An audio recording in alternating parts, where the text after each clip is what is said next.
बता देता है कौन कहता है आ मेरा क्या देता है मांगे कतरा जो कोई दरिया बगा देता है।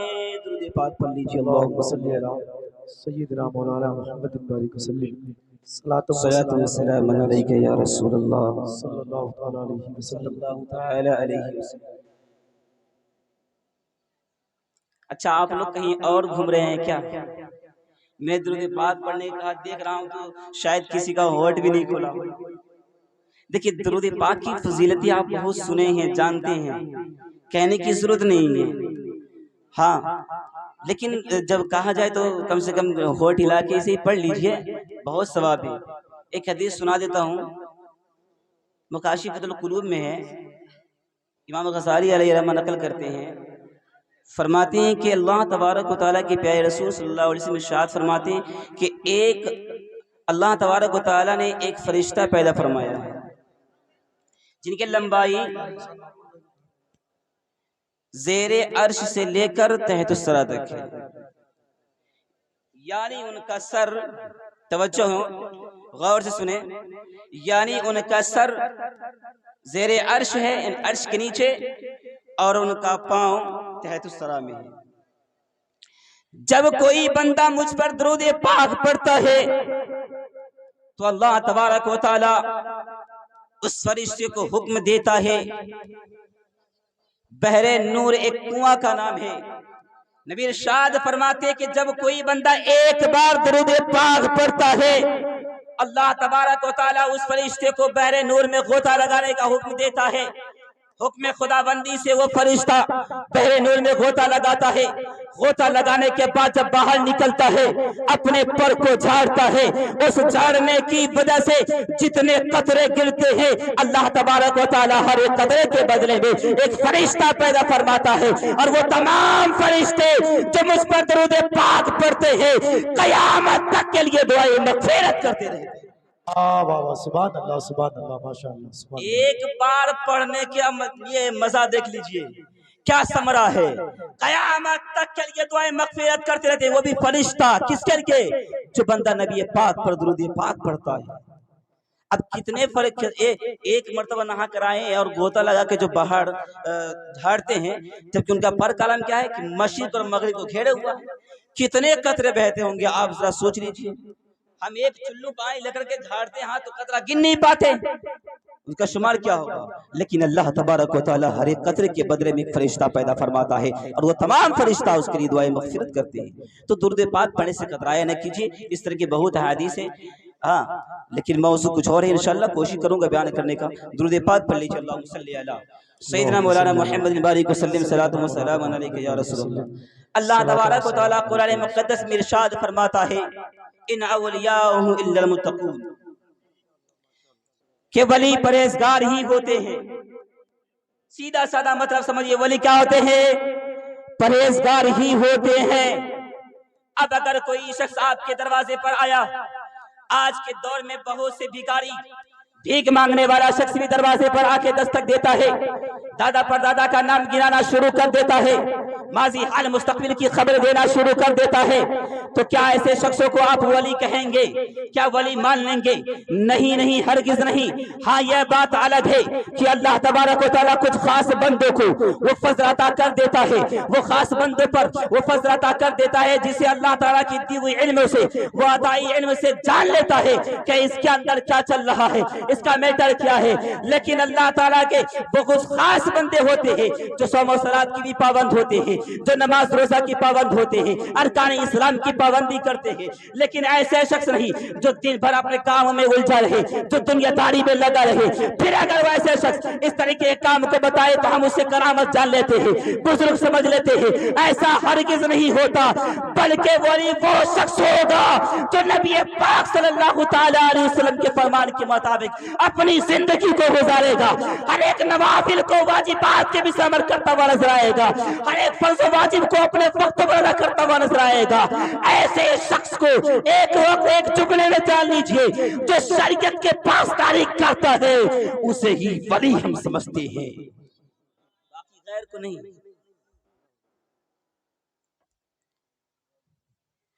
ऐसे शख्सों को वली हरगिज नहीं कह सकते।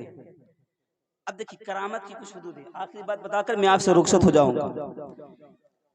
सबसे पहला मर्तबा जो करामत में होता है उसे इरहास कहते हैं, इरहास। दूसरा है मुअजिज़ा, तीसरा है करामत और चौथा है इहानत। अब ये इरहास किसे कहते हैं? नबी पाक सल्लल्लाहु तआला अलैहि वसल्लम से इरारे नबूवत से कब्ल जो काम सुदूर हुआ हो, अक्ल के खिलाफ हो, उसे इरहास कहते हैं। बहुत सारे ऐसे वाक़यात गुजरे हैं, वक्त नहीं कि मैं बताऊं, एक एक जुमले में समझ लीजिए। मौजिज़ा, इरारे नबूवत के बाद हुजूर पाक सल्लल्लाहु तआला अलैहि वसल्लम से जो काम सुदूर हुआ अक्ल के खिलाफ, मसलन सूरज का वापस आ जाना, चांद का 2 टुकड़े हो जाना, इंसानी अक्ल हैरान है इस बात को देखकर, तो इसे क्या कहते हैं? मौजिज़ा। ऐलान नबूवत से जो काम पहले सुदूर हुआ हो उसे इरहास कहेंगे, जो बाद में सुदूर हुआ हो उसे मौजिज़ा कहते हैं। यही काम किसी अल्लाह के नेक बंदे, परहेजगार बंदे से सुदूर हो उसे हम करामत कहते हैं, और यही काम किसी आम इंसान से सुदूर हो, अक्ल के खिलाफ हो, उसे इहानत कहते हैं, इस्तिद्राज कहते हैं, इहानत कहते हैं। और भी इसकी कुछ किस्में हैं, लेकिन यहां पर 4 किस्में मैं बता रहा हूं। अब इससे आप समझ जाएं कि जो अक्ल के खिलाफ जो काम हो, अच्छे इंसान से हो, नेक लोगों से हो, आलिम से हो, परहेजगार से हो, हम उसे करामत गर्दान लेंगे। गैर से हो तो नहीं, यूही वली से जो काम सुदूर हो उसे हम करामत शुमार कर लेते हैं। सरकार गौसे पाक अब्दुल कादिर जिलानी रज़ी अल्लाह ताला, इसमें कोई शक व शुबा की गुंजाइश नहीं है कि आप बड़े वलियों में इमाम वलियों के इमाम है और तमाम वलियों के सरदार है। आपके पास एक मर्तबा अब्दुल्ला नाम का शख्स हाजिर हुआ, जरा गौर से सुनेंगे, और उसने शिकायत की कि हुजूर मेरी बेटी छत पे चढ़ी थी, अचानक गायब हो गई। मेरी बेटी का नाम फातिमा है, छत पे चढ़ी थी, अचानक गायब हो गई। सरकार गौसे पाक फरमाते मैं देख रहा था उस वक्त भी जब तुम्हारी बेटी गायब हुई और अब भी देख रहा हूँ, शरीर जिन्नात ने तुम्हारी बेटी को उठा ले गया है। कहा हुजूर फिर कैसे होगा, मेरी बेटी कैसे मिलेगी? इतनी हसीन और जमील थी, इतनी खूबसूरत थी कि शरीर जिन्नात ने बेटी को उठा ले गया। सरकार गौसे पाक फरमाते हैं घबराओ नहीं, वो तुम्हारे पास खुद लेकर आएगा। थोड़ा दिल में खुशी हासिल हुई, खुद लेकर आएगा, चलो ठीक है। इस बात से आपको समझने की भी कोशिश करेंगे। आज हमारी माँ और बहनें बेपर्दगी घूमती रहती है, अपने हुस्न का निखार करती है, दूसरे को दिखाती है, मर्द की तरह दुपट्टा गर्दन पे रख के चलती है।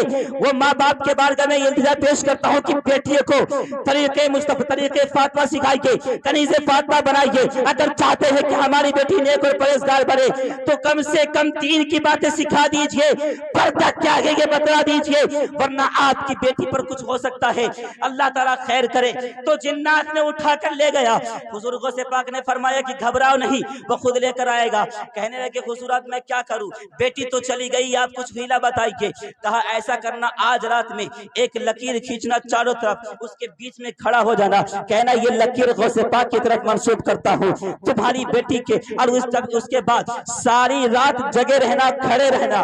तुम्हारे पास चौक दौड़ चौक जिन्नात आएंगे, डरावनी शक्ल में आएंगे, तुम्हें डराएंगे, लेकिन कुछ बिगाड़ नहीं पाएंगे। याद रखना कुछ बिगड़ नहीं पाएगा। अब वो शख्स ऐसे ही किया, पूरी रात खड़ा हुआ, और आखिर में सरकार गौसे पाक ने फरमाया कि आखिर में एक जिन्नात, सारे जिन्नात घोड़े पर सवार होकर आएगा। वो कहेगा कि बोल तेरी ख्वाहिश क्या है, तुम परेशान क्यों हो, तुम अपना मसला बताना। वो खुद यहाँ पर आ जाएगा। अब ये शख्स सारे रात ही खड़ा रहा, दौक दर दौक जिन्नात का लश्कर आता रहा, डरावनी शक्ल में धमकाता रहा, डराता रहा, लेकिन कुछ बिगाड़ न सका। क्यों ना हो, जबकि सरकार गौसे पाक ने कहा है कि कुछ बिगाड़ नहीं सकेगा। अल्लाह अकबर। आखिर में सुबह के वक्त वही जिन्नात घोड़े पर सवार होकर लश्कर के साथ आया। कहने लगा, बता तेरी रजा क्या है, तुम इतनी परेशान क्यों हो, आखिर हो क्या गया है? कहा, मेरी बेटी को शरीर जिन्नात ने छत से उठा कर ले गया है। मैं चाहता हूं कि मेरी बेटी सही सलामत मेरे पास आ जाए। कहा, अच्छा ये बात है, तुम्हारी बेटी को जिन्नात ने उठा कर ले गया है? अरे जिस खित्ते में गौसे पाक हो, उस खित्ते से तुम्हारी बेटी को जिन्नात उठा कर ले गया, इतनी हिम्मत कैसे हो सकती है, इतनी हिम्मत कैसे हो सकती है? कहा का सुनो सुनो। अब जिन्नात को बुलाया। जिन्नात को बुलाने के बाद कहा, जिन्नात ए शरीर सुन, आखिरकार तुझे किस बात में उभारा है कि तुम सरकार गौसे पाक के खित्ते से इसकी बेटी को उठा के ले गया है? कहा, एक ही जुमला कहा, इसकी बेटी बहुत खूबसूरत थी, मेरा दिल मायल हो गया, मैं उठा कर ले गया। इतना कहना था कि वो जिन्नात जो लश्कर लेकर के घोड़े पर सवार होकर आया था, फौरन सर कलम कर देता है, गर्दनें उड़ा देता है। कहा, याद रखो, आज के बाद अगर कोई भी ऐसी हरकतें किया, सरकार गौसे पाक का यह खित्ता है, ये गली उनकी है, तो इसी तरीके से उनकी गर्दनें उड़ा दी जाएंगी। अल्लाह अकबर। ये देखिए मकाम सरकार गौसे पाक का कि जिस गली में आप हैं, उस गली से कुछ बिगाड़ भी नहीं सकता, जिन्नातों की भी हिम्मत नहीं होती है। अल्लाह तबारक व तआला की बारगाह में दुआ हूं कि मौला ताला हमारे कहने और सुनने में किसी तरह की भी खामियां गलतियां हो गई हो, रब्बे कदीर अपने हबीब सल्लल्लाहु तआला अलैहि वसल्लम के फ़ैल माफ फरमाए। हमारी इस छोटे से गुफ्तगू को अपने बारगाह में कबूल फरमाइए। आइए सब हज़रात मिलकर पढ़ लीजिए, अस्तगफिरुल्लाह वब्बी मिन कुल्लि ज़ंबि व तूबू इलैहि, ला इलाहा इल्लल्लाहु मुहम्मदुर रसूलुल्लाह व मा अलैना इल्लल बलाग। अस्सलामु अलैकुम।